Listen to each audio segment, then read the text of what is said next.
इंसाफ उनसे लेंगे, जाहिद कॉमर से जरूर लेंगे। दोबारा फीस भी नहीं भरेंगे। अब हमारा ये पहला साल क्लियर होना चाहिए, जरूर होना चाहिए।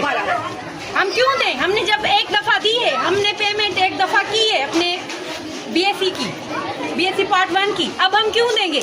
हम नहीं देंगे। हमें इस साल ही अपनी डिग्री चाहिए, एडमिशन हमारी क्लियर होनी चाहिए, हमें इंसाफ चाहिए, हम बच्चों को चाहिए। हम पावर में स्टूडेंट हैं, हम कुछ भी कर सकते हैं, इनके खिलाफ हमें चाहिए इंसाफ, वरना हम कोई भी एक्शन ले सकते हैं। लेने चाहिए ये पैसे जो हमारे खा गए वो किस चीज़ के खा गए? एडमिशन फीस के। कितने पैसे थे? 5,000 थे। कितनी लड़कियों के खा गए? 5,000 किन से तो 10